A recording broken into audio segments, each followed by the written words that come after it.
ఆశీర్వాదాలకు కారణభూతుడా నీకు వందనాలు. ఇంతవరకు చక్కటి ప్రార్థనల ద్వారా మీరు మహిమ పొందుకున్నందుకు స్తోత్రాలు.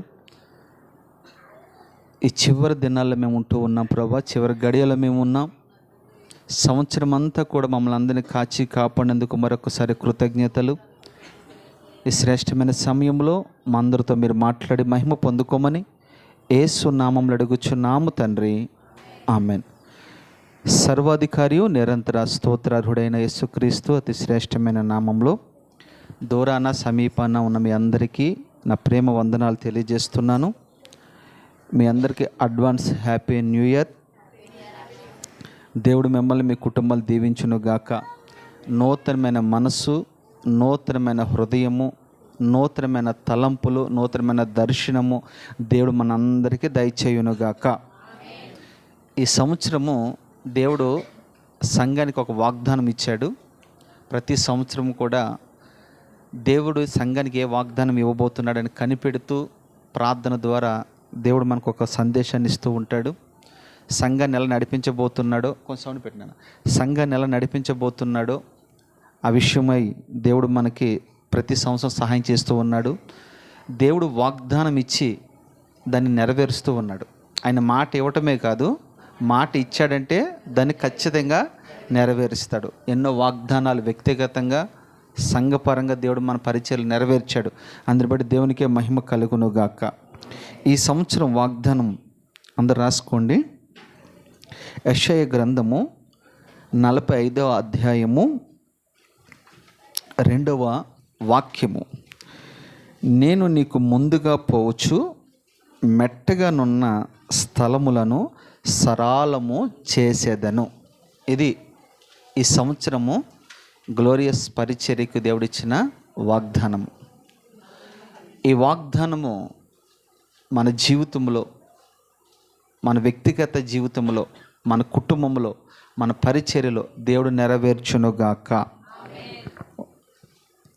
చదువుకున్న వాక్యాన్ని యెషయా గ్రంథం 45వ అధ్యాయము 1 నుంచి చదువుకుందాం.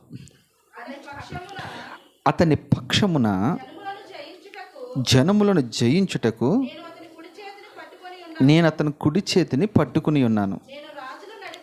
నేను రాజు నడికట్లను విప్పెదను, ద్వారములు అతని ఎదుట వేయబడకుండా తలుపులు తీసేదను అని యెహోవా తన అభిషేకించిన కోరెషు గురించి సెలవిచ్చుచున్నాడు. నేను నీకు ముందుగా పోవచ్చు, మెట్టగానున్న స్థలములను సరాలము చేసేదను, ఎత్తడి తలుపులను పగలగొట్టేదను, ఇనప గడియలను విరగగొట్టేదను.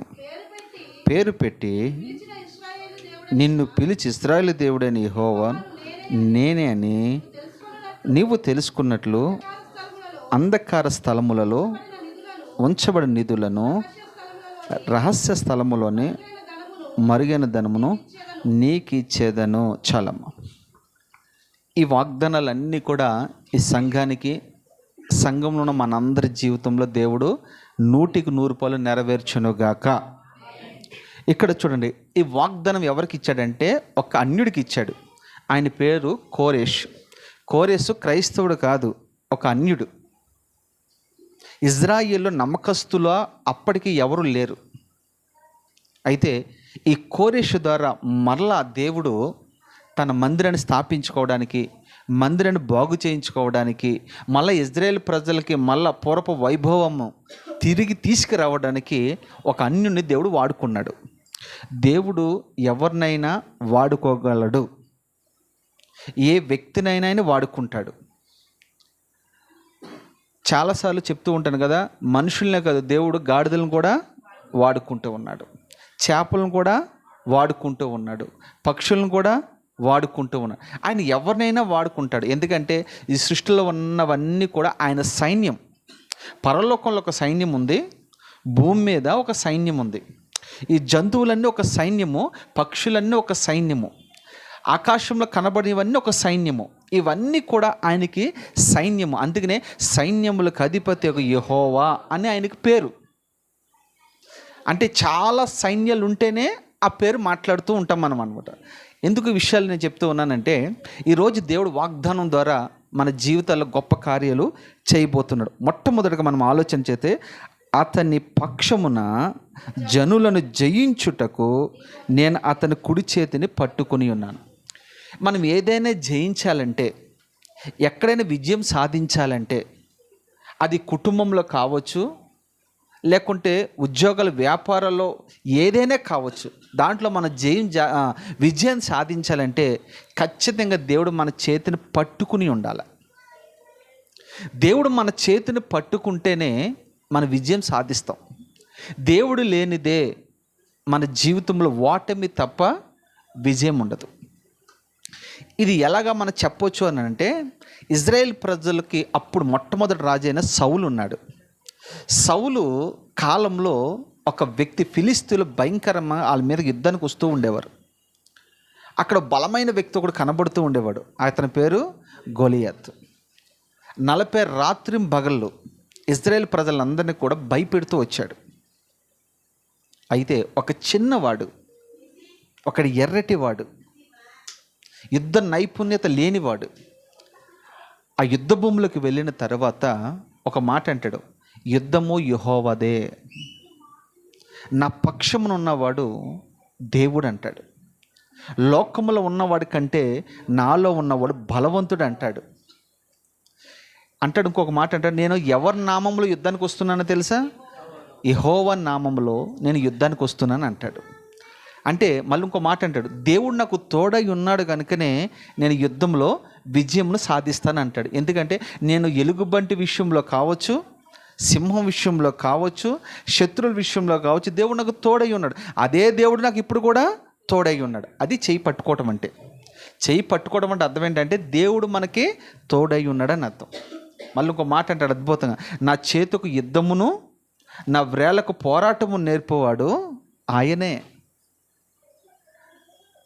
ఈ సంవత్సరంలో 2026 సంవత్సరంలో నా ప్రభు నాతో మాట్లాడుతున్న మాట, నేను నీకు తోడై ఉంటాను. 2, నీ చెయ్యి నేను పట్టుకుంటాను. 3, ప్రతి స్థలంలో నీకు విజయాన్ని ఇస్తాను. ఈ 3 మాటలు మీరు పట్టుకోండి. రెండవదిగా మనం అక్కడ గమనిస్తే, నేను రాజుల నడికట్టులను విప్పెదను, ద్వారములు అతని ఎదుట వేయబడకుండా తలుపులు తీసివేసేదను. రెండో అనుభవం ఏంటంటే, నేను నీకు తోడై ఉన్నాను కనుకనే నీ ముంద గడపలు లేదా తలుపులు వేయబడుతూ ఉంటాయి. అవి నువ్వేమి చేయవసలా, నేను నీ ముందున్నాను కాబట్టి ఏమైపోతాయి? తీసివేయబడతాయి. దేవుడు మనకు ముందుగా ఉంటే ఇనప గడియలు అనంటే శ్రమ కొలిమికి అది గుర్తుగా ఉన్నాయి. ఇజ్రాయేలు ఐగుప్తు దేశంలో ఉన్నప్పుడు వాళ్ళు 430 సంవత్సరాలు ఇనప గడియల చేత వారు బంధించబడుతూ వచ్చారు. ఒక రకంగా చెప్పాలంటే అండమాన్ జైలు మీకు బాగా తెలుసు. అక్కడికి వెళ్ళినట్టు తిరిగి పొరపాటున వచ్చేదే లేదు. అంతకంటే 1000 రెట్లు అనమాట. ఏది? ఐగుప్తీయుల చేతిలో ఉంటే తిరిగి రావటం అసాధ్యము. ఇక్కడికి వెళ్ళిపోతే చనిపోవటమే.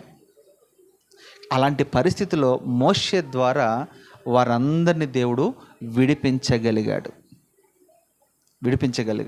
ఇనప గడియలంటే అది ఇనుము అని అంటే ఎవరికి సాదృశ్యంగా ఉందంటే అది బలానికి సాదృశ్యం. ఇనుము ఎవరికి సాదృశ్యంగా ఉంటే మీకు దానియేలుకు ఒక విగ్రహము దర్శనంలో కనబడుతూ ఉంటుంది. ఆ విగ్రహముకి 4 పార్ట్లు ఉంటాయి. దాంట్లో చూడండి, చాలామంది అందులో బలమైన వారు ఆ బొమ్మలో ఉన్నట్టుగా ఒక దర్శనంలో కనబడుతూ ఉంటుంది. అది మోషే కాలంలో కాదు, కానీ ఎవరి కాలంలో? పౌలు కాలంలో రోమియోలు ఉండేవారు. యేసుక్రీస్తు కాలంలో కూడా రోమియోలు ఉన్నారు. ఈ ఇనుము ఎవరికి సాదృశ్యంగా ఉందంటే రోమియోలకి సాదృశ్యంగా ఉంది. రోమియోలు చాలా బలవంతులు. రోమా సైన్యం అంటేనే చాలా బలమైన సైన్యము. అది ఇనుముకి సాదృశ్యంగా ఉంది. ఇదిగో అది నీ ముందున్న కానీ దాన్ని నేను విడగొడతా అని ప్రభు వాగ్దానం చేస్తున్నాడు. ఇక్కడ నుంచి అసలు విషయంలోకి మనం వెళ్దాం, వాగ్దానంలోకి వెళ్దాం. నేను నీకు ముందుగా పోవచ్చు, మెట్టగానున్న స్థలములను సరాలము ఇది వాగ్దానం.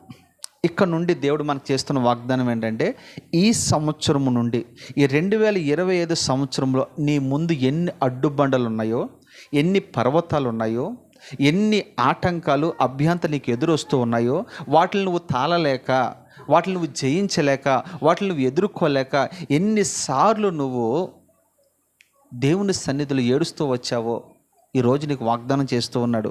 ఇదిగో నేను నీకు ముందుగా పోవచ్చు ఉన్నాను. నేను నీకు ముందుగా వెళ్ళాను అని అనుకో, మెట్టగా ఉన్న ప్రతి స్థలం ఏమైపోద్దంటే చదును భూమిగా అయిపోద్ది. ఇజ్రాయేలీయులకి ముందుగా నడిచిన దేవుడు మన దేవుడు ఎవరు? యెహోవా దేవుడు. యెహోవా అన్న మాటకు అర్థం ఏంటంటే ఎల్లకాలము ఉండేటంటి వాడు అని అర్థం. ఈ ఎల్లకాలం ఉండి ఈ దేవుడు ఇజ్రాయేల్ ప్రజలకి ముందుగా నడుస్తూ ఉన్నాడంట. పగలు మేఘస్తంభమై, రాత్రి అగ్నిస్తంభమై వారికి ముందుగా నడుస్తూ ఉన్నాడు. నేను అంటాను, వాడు ఎడారి మార్గంలో వెళ్తూ ఉన్నారు కదా, అప్ అండ్ డౌన్స్ ఉంటాయో ఉండవా? కొండల లోయలు ఉంటాయో ఉండవా? సముద్రాలు ఉంటాయో ఉండవా? నదులు ఎదురవుతూ ఉంటాయా లేదా? చెప్పండి, అవుతాయా లేదా? సమభూమిగా ఉండదు కదా. కానీ ఇజ్రాయేలీలకి ఆయన ఇచ్చిన గొప్ప కృప ఏంటంటే, విడిపించడం మాత్రమే కాదు, విడిపించిన వాడు నడిపిస్తూ ఉన్నాడు. ఎలా నడిపిస్తూ ఉన్నాడు? ముందుగా నడిపిస్తూ ఉన్నాడు. ముందుగా ఆయన ఉన్నాడు, ముందు వెనక ఆయన ఆవరించి ఉన్నాడు. వెనకాల ఏ శత్రువు రాకుండా, ముందు ఏ శత్రువు రాకుండా, ముందు వెనకాల వాళ్ళు ఆవరించి చక్కగా నడిపిస్తూ ఉన్నాడు. మీకు బాగా తెలుసు, వారు ముందుగా నడుస్తూ ఉన్నప్పుడు పగలు మేఘస్తంభమై ఉన్నాడు. రాత్రి అయింది, చీకటి పడుతుంది, రాత్రి అగ్నిస్తంభమై ఉన్నాడు. ఎన్ని లైట్లు వెలిగిస్తే అంత వెలుగు వస్తుందండి? చెప్పండి, ఎన్ని లైట్లు వెలిగించాలి? ఒక లైట్ అని వెలిగించారు ఎవరైనా? చెప్పండి, ఒక లైట్ అని వెలిగించారా? లేదు. ఎందుకంటే ఆయన 1000 సూర్యుల కంటే మహా తేజమయుడు. ఆ వెలుగు వాళ్ళ ముందు నడుస్తూ ఉన్నప్పుడు వాళ్ళు చక్కగా పోతూ ఉండేవారు. అసలు పగలో రాత్రికి తేడా తెలియకుండా ఇజ్రాయేల్ ప్రజలు నడిచేవారట. వాళ్ళు ముందుగా వెళుతూ ఉన్నప్పుడు ఒకరోజు సడన్గా ఎర్ర సముద్రం అడ్డుగా వచ్చింది. ఎర్ర సముద్రం అడ్డుగా వచ్చిందని వాళ్ళు నిజంగా భయపడ్డారు. మనుషులు కదండి, నిజంగా భయపడ్డారు. మోషేతో అంటున్నారు, మాకు ఐగుప్తులో సమాధులు లేవని ఇక నువ్వు తీసుకొచ్చావా అని అడుగుతారు. భయపడ్డారు. అప్పుడు మోషే అంటాడు, ప్రభు అన్నాడు, అయ్యా వీళ్ళు ఎందుకు ఇలా మాట్లాడుతున్నారు, ఏం చేయాలి ఇప్పుడు నేనంటే, నువ్వు ఊరకనే నిలిచి ఉండు అన్నప్పుడు ఊరకనే నిలిచి ఉన్నారు. మోషే ప్రార్థన చేశాడు, తన చేతిలో ఉన్న కర్రను చూపించాడు. ఎర్ర సముద్రం 2 పాయలుగా, ఇదేదో పిట్టకథలు కాదు, ఇది నిజంగా రియాలిటీగా జరిగిన విషయాలు. దానికి సంబంధించినవన్నీ కూడా ఇప్పుడు యెరూషలేములోకి మీరు వెళ్ళినా కానీ ఆధార సహా మీకు కనపడుతూ ఉంటాయి. మ్యూజియంలో పెట్టినట్టున్నారు అక్కడ. ఆ ఎర్ర సముద్రం 2 పాయలుగా నడిస్తే వాళ్ళు ఎలాగెళ్ళారు తెలుసా? చక్కగా రోడ్డు మీద నడిచినట్టుగా నడుచుకుంటూ వెళ్ళారంటే. అందుకని అంటాడు ఇక్కడ వాగ్దానం, మీరు అదే చదివారు, నేను నీకు ముందుగా పోవచ్చు అని అంటాడు. అంటే మెట్టగా ఉన్న ప్రతి స్థలము చదును భూమిగా చేస్తానంటాడు. మన ముందుకి ఎర్ర సముద్రం అంటే సమస్యల్ని ముందుకు వచ్చిన ఈ 2026 సంవత్సరం నుంచి నా ప్రభు అంటాడు, దాన్ని నేను దాటిస్తాను, దాని ముందుగా నేను నడుస్తాను, దానికి నేను రోడ్డు వేస్తాను. సముద్రానికి ఎవరు రోడ్డు వేయగలరా? సముద్రం లోతు ఈరోజు కూడా ఎవరో కనిపెట్టలేదు, అంచనా వేయలేదు. ఆకాశం ఎంత ఎత్తుంటుందో ఎవరు కూడా అంచనా వేయలేకపోతూ ఉన్నారు. దేవుడు గొప్ప సృష్టికర్త. ఆయనని ముందు నడుస్తున్నప్పుడు ఎర్ర సముద్రం లాంటి సమస్యలు వచ్చినా కానీ దానిని దాటిస్తాడు. అయితే ఆయన మనకు ముందుగా ఉండాలి, ఆయన మనం ముందుగా నడవమని మనం కోరుకోవాలి. ఈ 2026 సంవత్సరం నుంచి మీ అందరికీ ఒక మాట చెప్తూ ఉన్నాను, మనంతట మనం వెళ్ళిపోవటం కాదు, మన జ్ఞానంతోనో, మన బలముతోనో, మన ఆలోచనలతోనో మన ముందు అడుగులు వేయకూడదు. ఇక్కడ నుంచి మనం ఏమనాలి తెలుసా? ప్రభువా నాతో మీరు రండి. మోషే అదే అన్నాడు కదా. లక్షలాది మంది ప్రజలు ఉన్నప్పటికీ కూడా మోషే ఒక మాట అంటాడు, అయ్యా నీ సన్నిధి నాతో వస్తేనే నేను ఇక్కడి నుంచి కదులుతాను, లేకుండా నేను పొరపాటుని వెళ్ళనన్నాడు. ఎందుకు జ్ఞానంగా ప్రార్థన చేశాడు? మోషే బలవంతుడు కాదా? ఐగుప్తులో చూడండి, చాలా విద్య ప్రావీణ్యత కలిగిన వాడు, అన్ని రకాల యుద్ధం నైపుణ్యత నేర్పరి అతను. కానీ అతనే ఏమంటున్నాడు తెలుసా? నా ముందు నువ్వు ఉంటే తప్ప సైన్యాన్ని తీసుకుని వెళ్ళన్నాడు. ఇక్కడ నుండి మన సొంతంగా దేవుడు లేకుండా మనం అడుగులు వేసి ఎంతో నష్టపోయామా లేదా? ఎన్నో ఇబ్బందులు పడ్డామా లేదా? ఎన్నో రీతిలుగా మనం శ్రమలు పడుతూ వచ్చాం. కారణం ఏంటి తెలుసా? దేవుడు మనకు తోడై ఉన్నాడు. దేవుడు మనకు తోడే లేకపోతే మన జీవితంలో అన్ని నష్టాలే, అన్ని బాధలే, అన్ని శ్రమలే, అన్ని వేదనలే, అన్ని దుఃఖాలే. దయచేసి నా మాటను మీరు అర్థం చేసుకుంటే చాలా చాలా విషయాలు మీకు అర్థమైతే. దేవుడు మనకు తోడై ఉండాలి, దేవుడు మన ముందుకు పెట్టుకోవాలి. ఉదాహరణకు మీకు అర్థం కావడం చెప్తాను. ఎవరైనా ఒక తండ్రి ఉన్నాడు అనుకోండి, నడిచి వచ్చే కుమారుడు ఉన్నాడు అనుకోండి, కుమారుని ముందుకు వెళ్ళరా బాబు అంటే ముందుకు వెళ్ళిన తర్వాత అక్కడ ఏదైనా రాళ్ళు ఉన్నాయి అనుకోండి, దారికి అడ్డంగా రాళ్ళు ఉన్నాయి, వాడు తీసుకోగలరా? తీసుకోలేడు. కాస్త ముందుకెళ్తే చిన్న కాలువ అడ్డొచ్చింది, వాడు దాటగలరా? దాటలేడు. ముందుకెళ్తే చిన్న కొండలాగా ఒకటి అడ్డం వచ్చింది, వాడు వెళ్ళడానికి దాన్ని తీసుకుని తప్పించుకుని వెళ్ళగలడా? అప్పుడు ఏం చేయాలి? తండ్రిని ఏమన్నా తెలుసా? నాన్న, నా ముందు నువ్వు నడువు, నా ముందు నువ్వు నడిస్తే అడ్డుగా ఉన్న అన్ని నువ్వేం చేస్తావు? తీసేస్తావు. అది ఎంత వాస్తవమో తండ్రి అనే దేవుణ్ణి కూడా మన ముందు పెట్టుకుని నడిస్తే ప్రతి సమస్యలో నుంచి నీకు విడుదలిస్తాడు. అంతేగాని తండ్రి చెయ్యిని విడిచితే గనుక, తండ్రి చెయ్యి విడిచిపెట్టి నువ్వు ఎంత దూరం ప్రయాణం చేసినా నీ జీవితంలో నష్టాలే, నీ జీవితంలో కష్టాలే, నీకు బాధలే, నీకు శ్రమలే. మీ జీవితంలో ఇన్ని శ్రమలు, ఇన్ని బాధలు, ఇన్ని అవమానాలు ఎందుకు మీరు అనుభవిస్తున్నారు తెలుసా? దేవుడు మీకు తోడై లేడు, దేవుని సన్నిధి మీతో లేదు. ఇక్కడ అంటాడు, నన్ను మీరు కోరుకుంటే, నన్ను మీ ముందు పెట్టుకుంటే ప్రతి సమస్య నుంచి నేను మీకు విడుదలిస్తాను. మెట్టగునున్న ప్రతి స్థలాన్ని ఆయన చదును భూమిగా చేయగలడు. ఇజ్రాయేల్ ప్రజలకు ఎర్ర సముద్రం వచ్చినప్పుడు 2 పాయలుగా చేసి దాటించగలిగాడు. కొండలు వచ్చినాయి, లోయలు వచ్చినాయి, ఎన్నో వచ్చినాయి అడ్డుగా, అవన్నీ కూడా ఆయన తీర్చగలిగాడు. ఈ 2026 సంవత్సరం నుంచి మీ అందరికి ఒక మాట చెప్తున్నాను. మీరు ఇంటి నుంచి బయటికి వెళ్ళినప్పుడు ఖచ్చితంగా ప్రార్థన చేసుకుని బయటకు అడుగు పెట్టండి. ఏమంటారు తెలుసా? ప్రభువా, చిన్న ప్రార్థన, నాతో మీరు రండి, నీ సన్నిధి మాతో ఉంచండి అని చిన్న ప్రార్థన చేస్తే ఆయన సన్నిధి మనతో వచ్చిందనుకో, పొరపాటున యాక్సిడెంట్ అయింది కూడా అవ్వకుండా తప్పిస్తాడు దేవుడు. ప్రమాదాలు ఉండి కూడా తప్పిస్తాడు దేవుడు. ఎందుకంటే ఆయన సన్నిధి మనతో ఉంటే నీ జీవితంలో జయం జయం జయం. చదువుకున్న వాక్యం మనం ఒకసారి మీ పరిశుద్ధమైన గ్రంథాలు తెరవండి.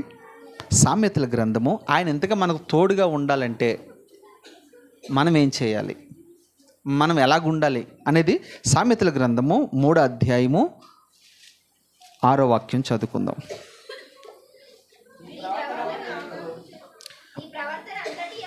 నీ ప్రవక్తన అంతటి యందు ఆయన అధికారమునకు ఒప్పుకునము, అప్పుడు ఆయన నీ త్రోవలను. అబ్బా, చూసి అండర్లైన్ చేసుకోండి మీ మాట, ఖరీదైన మాట. ఇక్కడ అంటాడు, అందరికైనా తోడై ఉండడట.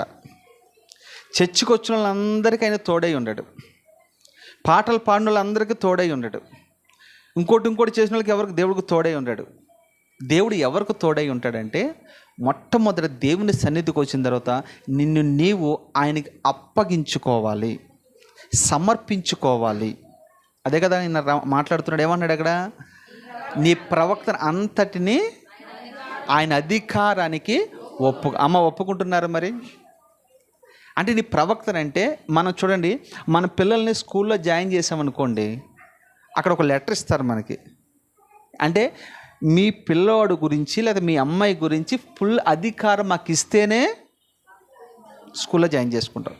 కొట్టినా తిట్టినా మీరు ఏం అనకూడదు అని రాయించుకుంటారు లేదా? ఇక కొంతమంది టీచర్స్ ఉన్నారు, మీకు అర్థమై ఉంటుంది. రెండోది, హాస్పిటల్కి వెళ్ళామనుకో, ఆడు చావుబోతుల మధ్యలో ఉన్నాడు అనుకో, ఒక లెటర్ ఇస్తారు. వాళ్ళు కూడా ఏమంటారు, ఒకవేళ ఆపరేషన్ చేస్తే ఏదైనా అవ్వచ్చు, బ్రతకొచ్చు బ్రతకకపోవచ్చు అని ఏం చేస్తారు వాళ్ళు, ఒక సైన్ పెట్టించుకుంటారు. అవునంటారు కాదంటారు? అలాగే మిలిటరీలో జాయిన్ అయినా, డిపార్ట్మెంట్లో జాయిన్ అయినా, ఇంకో దాంట్లో జాయిన్ అయినా మొట్టమొదటిగా వాళ్ళు మనతో ఒక సైన్ పెట్టించుకుంటారు. అంటే అర్థం ఏంటంటే, నీ అధికారం అంతా కూడా మా చేతికి నువ్వు అప్పగిస్తే. లోక సంబంధమైన వారే ఆ రీతిగా మన మీద పెత్తనం చేయడానికి లేదా మన మీద అధికారం చలాయించడానికి వాళ్ళ ప్రయత్నాలు చేస్తున్నప్పుడు, నిన్ను సృష్టించిన సృష్టికర్త మరి నీ మీద అధికారం చలాయించొద్దా? ఆయన అధికారానికి నువ్వు ఒప్పుకోవా? ఆయన అధికారానికి ఒప్పుకోవటం అంటే ఏంటి? సమస్త నువ్వు సరెండర్ అయిపోలేక. అధికారానికి నువ్వు ఎప్పుడైతే ఒప్పుకుంటావో అప్పుడు ఆయన ఏం చేస్తాడంటే మార్గాలన్నీ సరళం చేస్తాడు. చాలామంది ఇక్కడికి వస్తారు. యెషయా గ్రంథంలో రాయబడిన మాట, ఒక మాట ఉంటుంది, అద్భుతం, చదవద్దు, వినండి. పేరుకు మాత్రమే నువ్వు మాకు భర్తగా ఉండు. మళ్ళీ చెప్తున్నాను ఈ మాట, పేరుకు మాత్రమే నువ్వు మాకు భర్తగా ఉండు. మా తిండి మేమే తింటాం, మా బట్టలు మేమే కట్టుకుంటాం, మా ఇష్టానుసారంగా మేము రంకిలు వేస్తాం, కానీ పేరుకు మాత్రం నువ్వు మాకు భర్తగా ఉండు. అంటే ఆ మాటకున్న అర్థం ఏంటంటే నువ్వు మాకు దేవుడిగా ఉండు.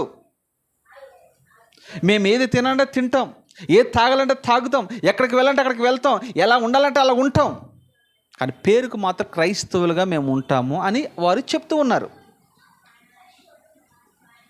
ఇక్కడికి వచ్చిన తర్వాత నువ్వు అధికారానికి ఒప్పుకోవాలి. నీ సమస్త మీద అధికారం ఆయనకి ఇవ్వాలి. దైవజనుడికి నీ మీద అధికారం ఇవ్వాలి. ఎందుకంటే నేను తిట్టడానికి, నేను గద్దించడానికి, నీకు బుద్ధి చెప్పడానికి, నీకు సరి చేయడానికి అధికారం ఎవరికి ఇవ్వాలి? మీరు దైవజనుడికి ఇవ్వాలి. అప్పుడే ఆయన ఈజీగా మీకు మంచి మార్గం నడిపించడానికి, ఒకవేళ తప్పు చేసినప్పుడు సరి చేయడానికి అవకాశం ఉంటుంది. కొన్ని సంఘాలు ఎలాగుంటుందంటే, మన సంఘాలు అలాంటివి లేరు అనుకోండి, కొన్ని సంఘాలు ఏంటంటే మమ్మల్ని నువ్వేం అనకూడదు, మేము ఎలాగైనా ఉంటాం, ఎలాగైనా ప్రవర్తిస్తాం. అందుకని పెద్ద పెద్ద సంఘాలకి ఎందుకు వెళ్తున్నారు? ఎవరేమన్నారు, అంతే కదా, నీ ఇష్టం, నువ్వు ఎక్కడైనా కూర్చోవచ్చు, ఎలాంటి బట్టలైనా కట్టుకోవచ్చు, ఎలాంటి వస్త్రధారణను ధరించుకోవచ్చు, ఏదైనా చేయొచ్చు. ఎవరైనా అంటారా? క్వశ్చన్ చేసేవాడు ఉంటాడు. అది ఇక్కడైతే అలాగ ఉండదు కదా, అధికారానికి ఒప్పుకోవాలి. అందుకని అంటాడు సామెతలో, నువ్వు మందిరానికి వెళ్ళినప్పుడల్లా నీ ప్రవక్తన అంతటిని కూడా జాగ్రత్తగా చూసుకోవాలి. జాగ్రత్త అని మనం ఎప్పుడు అంటామంటే ఊరికి వెళ్ళినప్పుడు అంటాం ఈ మాట. ఏదైనా ప్రమాదం పొంచి ఉంటే ఈ మాట మాట్లాడుతాం మనం, అవునంటారా కాదంటారా? కానీ దేవుని మందిరానికి వెళ్ళినప్పుడు అంట నీ ప్రవక్తనంతా సరి చూసుకో, జాగ్రత్తగా ఉందో చూసుకో అని అంటూ ఉన్నాడు. ఇక్కడ అంటాడు, నీ ప్రవక్తన విషయంలో నాకు ఒప్పుకుంటే, నాకు సరెండర్ అయిపోతే, అప్పుడు నేనేం చేస్తాను తెలుసా? నీ మార్గములన్నీ కూడా సరళము చేస్తా. అప్పుడు ఏమైపోతాం మనం అంటే, దానికి ఉన్న అర్థం ఏంటంటే, నువ్వు దేవునికి సరెండర్ అయిపోతే, నువ్వు దేవుని మనిషి అయిపోతే, నువ్వు దేవుని కుమారుడు అయిపోతే, అప్పుడు ఏం చేస్తావు తెలుసా? నీ బాధ్యతలన్నీ కూడా ఆయన తీసుకుంటాడు. అందుకని అన్నాడు ఆయన, నీ చింత యావత్తు నా మీద వేయి. ఇదే ఆ భాషకున్న ఆ మాటకున్న అర్థం. నీ చింత యావత్తు నా మీదే, అప్పుడు నేను నీకు సహాయం చేస్తాను. మళ్ళీ ఇంకో మాట అంటాడు, ప్రయాసపడి భారం వస్తున్న సమస్త జనులరా నా యొద్దకు రండి, నేను మీకు విశ్రాంతినిస్తాను. ఎందుకన్నాడు ఈ మాట? మనం ఒప్పుకోవాలి, ఆయన అధికారానికి మనం ఒప్పుకోవాలి. ఆయన అధికారానికి అంటే అర్థం ఏంటంటే, ఆయన మందిరానికి వచ్చిన తర్వాత నువ్వు ఇలాగ ఉండాలమ్మా, నువ్వు ఇలా మాట్లాడాలమ్మా, నువ్వు ఇలా ప్రవర్తించాలమ్మా, నువ్వు ఇలా మాట్లాడకూడదు, ఇలా మాట్లాడాలి, ఇలా ప్రవర్తించకూడదు, ఇలా ప్రవర్తించాలి, ఇలా ఉండకూడదు, ఇలాగ ఉండాలి. ఇక్కడ సరి చేసేది మందిరం అంటే. మందిరం అంటే ఏంటంటే చాలామందికి అర్థం కానిది ఏంటంటే, మందిరం అంటే ఏదో అనుకుంటున్నారు. ఉదాహరణకు మీకు అర్థం కావడానికి, మెకానిక్ షెడ్ ఉందనుకోండి, మంచి బళ్ళు వెళ్తాయా లేకపోతే పాడైపోయిన బళ్ళు వెళ్తాయా? అదే కదా, పాడైపోయిన బళ్ళు ఏం చేస్తారు మెకానిక్? రిపేర్ చేసి మళ్ళీ మంచి బండిగా చేసి పంపిస్తాడు, అవునా కదా? మందిరం కూడా అంతే. మందిరానికి ఎందుకు రావాలి మనం అంటే, ఇక్కడ నీతిమంతులు ఎవరు లేరు. ఇక్కడ ఉన్నారా? నీతిమంతులు లేడు, ఒక్కడూ లేడు. అందరూ పాపము చేసి దేవుడు అనుగ్రహించే మహిమను పొందలేకపోతున్నారు. మనలో ఎవరు నీతిమంతులు లేరు, ఎవరు పరిశుద్ధులు లేరు.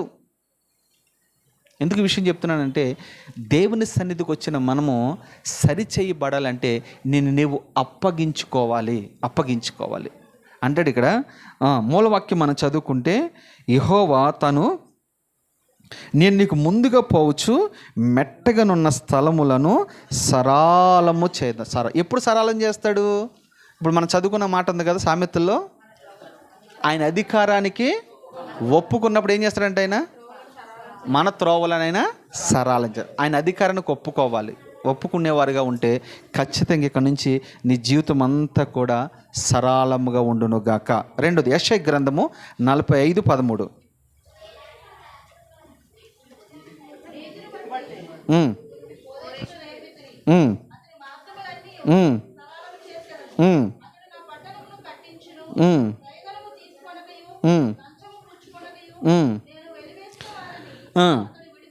చాలమ్మా. ఈ పై మాట ఒకసారి మీరు మళ్ళీ చదవండి. నీతిని బట్టి కోరేషును లేపి. అంటే రెండోది ఏంటంటే, ఒకటి ప్రవక్తనికి మనము ఆయన అధికారానికి మనము ఒప్పుకోవాలి, అంటే నీ ప్రవక్తను సరిచూసుకోవాలి ఒకటి. రెండోది ఏంటంటే ఆయన అధికారానికి మనము ఒప్పుకోవాలి, రెండు విషయాలు. మూడోది ఏంటంటే మనం నీతిగా ఉండాలి. మూడోది ఏంటి చెప్పండి? నీతిగా ఉండాలి. నీతిగా ఉంటే నీ మార్గాలన్నీ అయినా సరళము చేస్తారు. నీ మాటలో నీతి ఉండాలి, నీ ప్రవక్తలో నీతి ఉండాలి, నీ దేవుని సన్నిధిలో నువ్వు ఎలాగుంటున్నావు, నీతిగా ఉంటున్నావా లేదా, ఇవన్నీ మనం గమనించుకోకపోతే, నీతిగా లేకపోతే ఆయన నీ మార్గాలను సరళము చేయలేడు. నీతిగా మనం ఉండాలి. నీతిగా మనం ఉంటున్నామా, దుర్నీతిగా మనం ఉంటున్నామా? ఆలోచన చేయండి. మూడోదిగా మనం ధ్యానం చేద్దాం.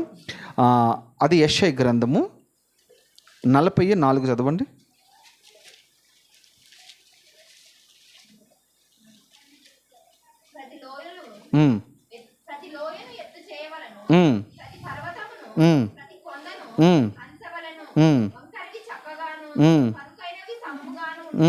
చాలు. ఇక్కడ చూడండి, ప్రతి లోయ, ఇందాక చెప్పిన ఇజ్రాయేల్ ప్రజలు ముందుగా నడుస్తున్న దేవుడు ఏం చేస్తున్నాడంటే, లోయ వచ్చింది, దాన్ని ఏం చేస్తున్నాడు ఆయన? సరళం చేస్తున్నాడు. ప్రతి కొండ వస్తుంది, దాన్ని ఏం చేస్తున్నాడు? సరళం చేస్తూ ఉన్నాడు, అణిచివేస్తూ ఉన్నాడు. దేవుడు మనం ముందుగా నడిస్తే, మనతో ఉంటే, మీకు పర్వతం లాంటి సమస్యలు ఉంటాయి చూసారా, దాన్ని చదును భూమిగా చేస్తానంటాడు. చదును భూమిగా చేస్తాడు. అమ్మ మళ్ళొకసారి చెప్తున్నా, ఈ లోకం జయించాలంటే మన వల్ల కాదు. ఈ లోకంలో ఉన్నవాడు బలవంతుడు. యేసుక్రీస్తు ప్రభుతోనే పోటీ పడ్డాడు, అవునా కదా? శత్రువైన సాతాను చేతిలో మనం ఉన్నాం కనుక మనమందరం కూడా ఒక మాటలో మీకు అర్థం కావడానికి చెప్పాలంటే, దేవునికి మన సరెండర్ అవుతే మన పక్షాన ఆయనే యుద్ధం చేస్తాడు. ఒక మాట, ఇంకొక మాట కూడా చదువు. కీర్తనల గ్రంథము 119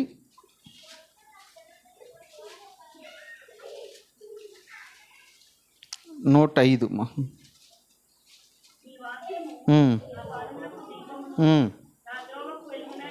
చూసారా, అది చాలమ్మా. ఇక్కడ కీర్తనకారుడు అంటాడు, అతను ముందుగా పోవచ్చు ఉన్నాడు కదా, ఇక్కడ ఏమంటాడంటే, నీ వాక్యము నా పాదములకు దీపమై ఉంది, అది నా త్రోవకు వెలుగై ఉన్నది. అంటే వెలుగు మనతో ఉంటే మన తొట్టిల్లము.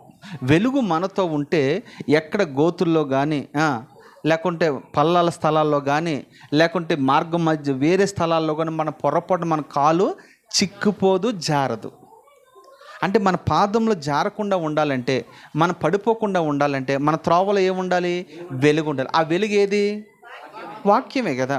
అంటే వాక్యం నువ్వు చదువుతూ ఉంటే నీకు ఏది మంచో ఏది చెడో, ఎవరిని నమ్మాలో ఎవరిని నమ్మకూడదో, ఎక్కడికి వెళ్ళాలో ఎక్కడికి వెళ్ళకూడదో, ఎవరికి ఏది ఇవ్వాలో ఎవరికి ఏది ఇవ్వకూడదో, ఇవన్నీ కూడా వాక్యం మనకి ఏం చేస్తుందంటే బోధిస్తూ ఉంటుంది. ఎందుకు విషయాలు చెప్తూ ఉన్నానంటే, మనము ఇక్కడ నుండి మన ముందు మన దేవుని మనం పెట్టుకుని ముందుకు వెళుదుముగాక. తర్వాత ఒక మాట, యెషయా గ్రంథము 43:2 కూడా చదువు. తర్వాత జకర్యా గ్రంథం 4:7. ఈ మాట మీరు అండర్లైన్ చేసుకోండి. జలములలో పడి దాటినప్పుడు నేను నీకు తోడై ఉందును, నదుల్లో పడి వెళ్ళినప్పుడు అవి నీ మీద పొరలవు, నువ్వు అగ్ని మధ్యన నడిచినప్పుడు అవి కాలిపోవు.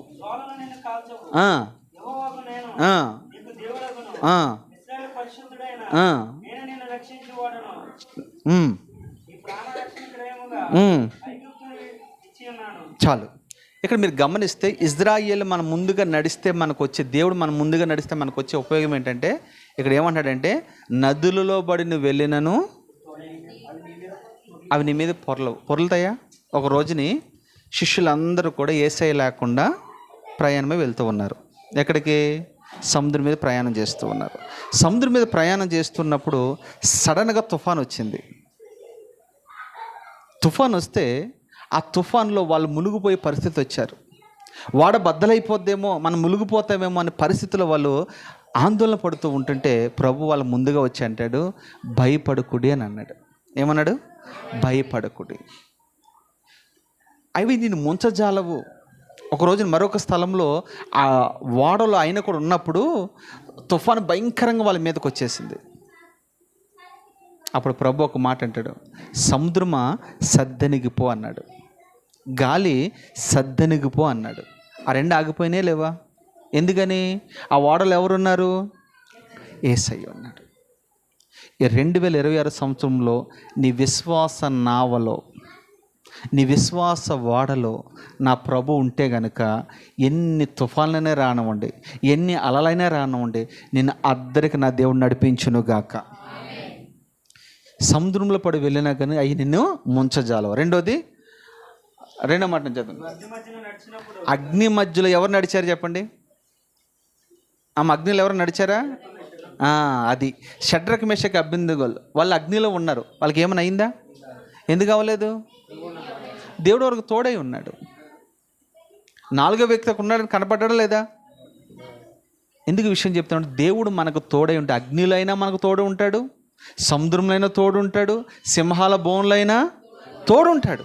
ఆయన మనకు తోడుంటే ఎవ్వరు మనల్ని ఏమీ చేయలేరు. ఇలా ఒక ఆయన ఒక మందిరం కట్టడానికి వెళ్తూ ఉన్నాడు. ఆయన పేరు చూడండి ఒకసారి, మీరు చదవండి, జకర్యా గ్రంథము 4:7.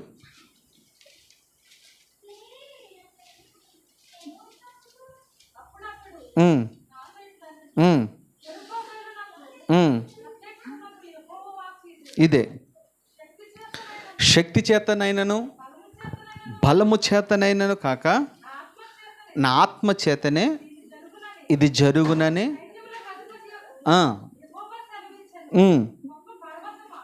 ఈ మాట అండలు చేసి, ఓ గొప్ప పర్వతమా, జెరుబ్బాబెలును అడ్డగించుటకు నువ్వెంత మాత్రపు దానువు, నువ్వు చదును భూమి అవుదువు గాక అని అంటాడు. చాలు. ఇక్కడ చూడండి, జెరుబ్బాబెలుని ఒక మందిరం కట్టడానికి వెళ్తూ ఉన్నాడు, పూనుకుని వెళ్తూ ఉన్నాడు, ప్రయాణమే వెళ్తూ ఉన్నాడు. ఇలా సడన్గా పెద్ద పర్వతం అడ్డుగా వచ్చింది. ఆ పర్వతం తీయాలంటే ఎవరి వల్ల అవుతుంది చెప్పండి? ఒక చిన్న కొండ అయితే దేనో దానికి నలుగురు తవ్వేది పక్కన పడవచ్చు. ఇజ్రాయేల్ దేశంలో పర్వతంలో చాలా పెద్దగా ఉంటాయి, చాలా బలంగా ఉంటాయి. అవి ఎవరు పక్కగా పెడతారు చెప్పండి? అక్కడికి వెళ్ళిన తర్వాత జెరుబ్బాబెలు ఆత్మపూర్ణుడై ముందుకు నడుచుకుంటూ వెళ్తుంటే దేవుని సన్నిధి అతను ముందుగా నడుస్తూ ఉంది. అప్పుడు పర్వతం చూసి, జెరుబ్బాబెలు కదా మాట్లాడేది, ప్రభువే మాట్లాడుతున్నాడు. ఓ జెరుబ్బాబెలుని అడ్డగించుటకు ఓ పర్వతమా నువ్వెంత మాత్రపు దానివని అంటాడు. నువ్వు చదును భూమిగా మార్చబడదువుగా అంటాడు. వెంటనే పర్వతం ఏమైపోతుంది తెలుసా? చదును భూమిగా మార్చబడుతుంది. ఆయన ఒక్క నోటి మాట ద్వారా ఏమైపోతుంది? పర్వతం, అంత పెద్ద పర్వతము చదును భూమిగా మార్చబడింది. దేవుని మాటలు అంత శక్తి ఉంది.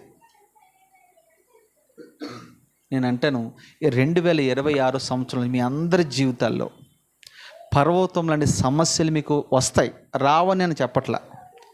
ఎర్ర సముద్రంలాగా ఎన్నో అడ్డంకులు మీకు వస్తాయి, రావని అని అనట్లా. ఎన్నో ఆటుపోట్లు మీకు వస్తాయి, రావని అని అనట్లా. ఇది జీవితం. ఇది ఏ చర్చికి వెళ్ళినా నీకు అది జరిగిద్ది, ఇది జరిగిద్ది, నీకు ఏం జరగదు అని చాలామంది అంటారు. కానీ నేను అలా చెప్పను. ఖచ్చితంగా మనకి శ్రమలు ఉంటాయి లేవా? యోబు గ్రంథంలో యోబు ఒక మాట అంటాడు, నరుని కాలము యుద్ధ కాలము వంటిది కాదా. నరుని కాలం ఎలాంటిదంట? యుద్ధకాలం. అంటే మనం యుద్ధం చేస్తూనే ఉండాలి. ఒకవేళ లోకంలో ఉన్న సైనికుడికైనా కొన్ని దినాల తర్వాత వాడికి రిటైర్మెంట్ ఉంటుందేమో, కానీ మనకు మాత్రం పొరపాటున రిటైర్మెంట్ ఉండదు. మనం రోజు పోరాడుతూనే ఉండాలి. నువ్వు పోరాడుతూనే ఉంటావు. ఎప్పుడు వరకు? మనం చనిపోయే వరకు. ఇక్కడ నుంచి మనకు ముందుగా ఎన్నో పర్వతాల సమస్యలు ఎదురవుతాయి. అయితే వాటిని జయించడానికి మన వల్ల కాదు, కానీ దేవుడు మనకు తోడై ఉంటే ఆ పర్వతంలో చదును భూమిగా మార్చబడతాయి. రెండోది మీకు అర్థం కావడానికి, ఇజ్రాయేల్ ప్రజలకి ఎరుకో గోడ అడ్డుగా వచ్చింది. వాళ్ళు ఏం చేశారు చెప్పండి?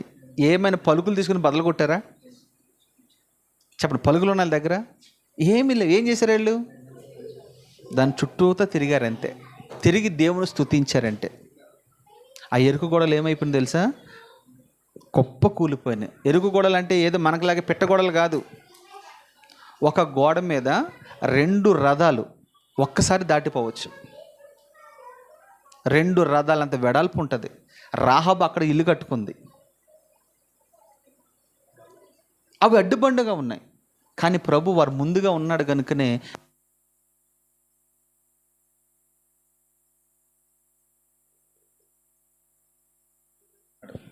ఆ వాగ్దానం ఏంటంటే, నేను నీకు ముందుగా పోవచ్చు, మెట్టగనున్న స్థలములను సరళము చేసేదను. సరళం చేస్తాడు. ఒకటి దేవుడు చేస్తాడు, రెండోది దైవజనుడు దేవుని ద్వారా చేస్తూ ఉంటాడు. అది ఎలాగా అనంటే, ఒక మాట, యోహాను మీకు బాగా తెలుసు, బాప్తిసం ఇచ్చే యోహాను. ఆయన ఏం చేస్తా తెలుసా, ఇది అడవుల్లోనంట, ఎడారుల్లోనంట ఏం చేస్తాడంటే మార్గమును సరళము చేస్తూ ఉన్నాడంట. ఎలా చేస్తున్నాడు? యోహాను పత్రికల మాటలు ఉంటే మీరు ఇంటికి వెళ్తే చదువుకోండి. ప్రభు మార్గమును సరళము చేస్తూ వచ్చాడు. మీ కొరకు మేము ఎప్పుడు నిత్యం ప్రార్థన చేస్తూ ఉంటాం. ఈరోజు ఉదాహరణకి ఒక మాట చెప్తాను. ఈరోజు ఎప్సిబా చర్చికి వచ్చింది కదా, ఎప్సిబా సుభాష్ని వీళ్ళు బలిపీఠం మీద ఉండి చెప్తున్నాను. వాళ్ళ గురించి నిత్యం ప్రార్థన చేస్తాను నేను. వాళ్ళ పనుల మీద ఒక్కొక్కసారి రాకపోవచ్చు, కానీ మేము నిత్యము వారి గురించి ప్రార్థన చేస్తాం. ఎందుకంటే మా హృదయంలో ఉన్నారు కనుక. అలాగే సంఘంలో ఉన్న ప్రతి వ్యక్తి గురించి నేను రోజు మానక 3 సార్లు ప్రార్థన చేస్తాను. ఎందుకు ఈ విషయం చెప్తున్నానంటే, మార్గము సరళం చేసే బాధ్యత దేవుడు మాకు ఇచ్చాడు. మీరు ఆయా పనుల్లో ఉంటారు, కానీ మానక ప్రతి ఒక్కరి గురించి ఉదయకాలం లేచి ప్రతి కుటుంబం గురించి నేను స్తోత్రాలు చెప్తూనే ఉంటాను, ప్రతి కుటుంబం ఎత్తిపెట్టుకుని. ఎందుకంటే మార్గము మీరు పొద్దున్న లేచిన తర్వాత ఏదో మార్గంలోకి వెళ్తూ ఉంటారు. అది దుష్టుడి మార్గం కావచ్చు, దుష్టుడు పొంచి ఉంటాడు. కొన్నిసార్లు మన మార్గంలో వెళ్తున్నప్పుడు సర్పాలు కూడా ఉంటూ ఉంటాయి. కొన్నిసార్లు యాక్సిడెంట్లు అవుతాయి. కొన్ని భయంకరమైన పరిస్థితులు వస్తాయి. చాలామంది బిడ్డలు కంపెనీలు చేసుకుని యవనస్తులు చాలామంది ఉన్నారు. వాళ్ళు తెలియని స్థలాల్లోకి ఎక్కుతారు. కొన్ని ప్రమాదాలు అవుతూ ఉంటాయి. మన చర్చిలో ఒక అబ్బాయి ఉన్నాడు, ఇసాక్ అని. ప్రాణాభిప్రాయం నుంచి బయటకు వచ్చాడు, కాలిపోయాడు, పూర్తిగా కాలిపోయాడు. ఇవన్నీ ఎందుకు చెప్తున్నాను తెలుసా? దేవుని సన్నిధి మనకు తోడుగా ఉంటే, మన కొరకు ప్రార్థన చేసే దైవజనుడు మనకుంటే ఖచ్చితంగా మార్గాలన్నీ కూడా సరళం చేయబడతాయి. ఎక్కడైనా చర్చికి వెళ్ళొచ్చు, తప్పేం లేదు. అన్ని చోట్లకి వెళ్ళొచ్చు, తప్పేం లేదు. కానీ నేనేమంటానంటే, మీ కొరకు ప్రార్థన చేసే దైవజనుడు మనకి ఉండటం మేలు, ఆశీర్వాదం. ఆ దైవజనుడు మన ఇంటికి వచ్చి ప్రార్థన చేయటము మరింత మనకి ఆశీర్వాదకరంగా ఉంటుంది. అవునా కదా? ఒకసారి ఎలీషా ప్రవక్త శూన్యమిరాలింటికి వెళ్ళాడు. ఆ తల్లి ఏమంటుంది తెలుసా? ఇదిగో ఈ పట్టణానికి వస్తూ పోతూ ఉన్న ఒక దైవజనుడిని నేను చూశాను, నేను ఎరుగుదును. ఆయన చాలా మంచి మనస్సాక్షి కలిగిన వాడు, మంచి సాక్ష్యము కలిగిన వాడు. ఆ ఇంటికి ఎప్పుడైతే వెళ్ళాడో అప్పుడు వరకు వారికి పిల్లలు లేరండి. ఆయన వెళ్ళిన తర్వాత వాళ్ళకి ఏం కలిగింది? సంతానం కలిగింది. అంతే, దైవజనుడు మనకు ఉండటం, మన ఇంటికి రావటం, వాళ్ళ పాదాలు మన ఇంట్లో మోపటం వల్ల ఎన్నో ఆశీర్వాదాలు మనకు కలుగుతూ ఉంటాయి. ఇక్కడ మీరు గమనిస్తే చూడండి, మెట్టగనున్న ప్రతి స్థలమును సరళము చేయబడును. తర్వాత ఎత్తడి తలుపులను పగలగొట్టేదను. ఎత్తడి తలుపులు అంటే ఏంటి తెలిసి, చాలా గట్టిగా ఉంటాయి, చాలా స్ట్రాంగ్గా ఉంటాయి. అవి ఎవరు పగలగొడతారు? ఎత్తడి తలుపులు అంటే ఉదాహరణ మీకు అర్థం కావటం చెప్తాను. ఒకసారి పేతురు చెరసాల్లో వేశారా లేదా? వేశారా? ఆ చెరసాల నుంచి బయటికి రావాలంటే మామూలు విషయమా? అది రోమియోల చెరసాలు అవి. ఆ రోజుల్లో చెరసాలు ఎలా ఉంటుందంటే మీకు బాగా చెప్తాను, ఇంతే ఉంటుంది వెడల్పు,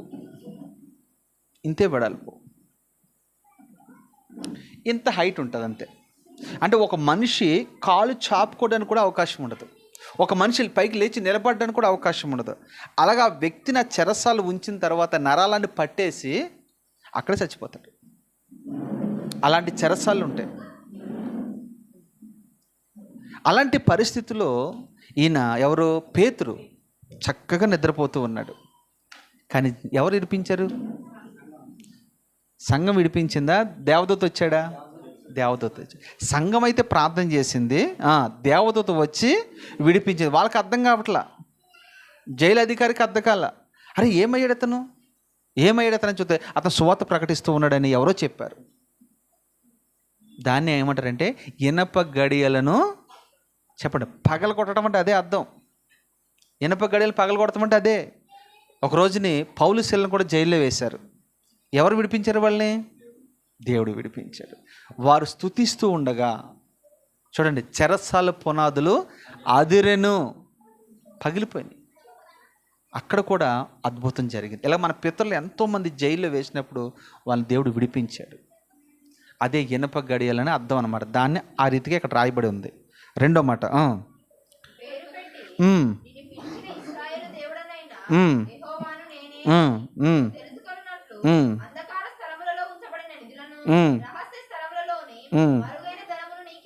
చూడండి, చివరిగా అంటున్నాడు, అంధకార స్థలములలో ఉంచబడిన ధనమును నేను నీకు ఇచ్చేది. అంధకారం దాగున్న ధనం ఏది చెప్పండి? అంధకారం ఒకటి ఉంది, అక్కడ దాయబడిన ధనం అంటే ఏంటి? డబ్బుల మూట ఏంటి చెప్పండి, మరి ఏమంటారు దాన్ని?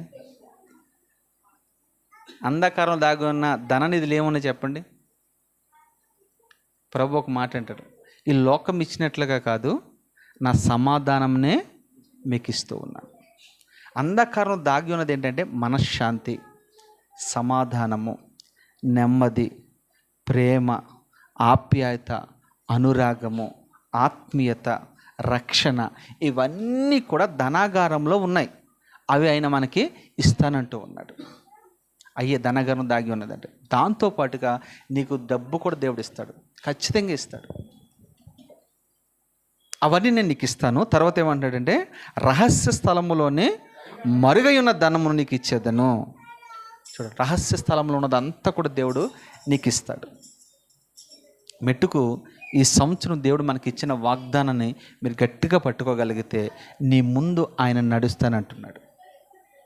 నీ ముందు ఆయన నడిస్తే, ఈ విషయాలన్నీ మీరు విన్నారు, ఆయన మన ముందు నడిస్తే, మళ్ళా చెప్తున్నాను, మార్గాలన్నీ కూడా సరళం చేయబడతాయి. ఎత్తు పల్లాలు ఉండవిక, సమభూములైన మనల్ని నడిపిస్తాడు, మంచి మార్గంలో నడిపిస్తాడు, నీతి మార్గంలో నడిపిస్తాడు, పరలోకపు మార్గంలోనైనా మనల్ని నడిపిస్తాడు.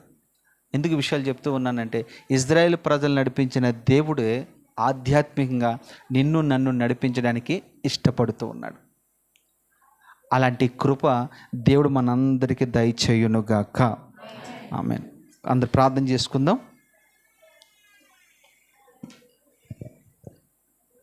ఇది అర్థిస్తున్నాను.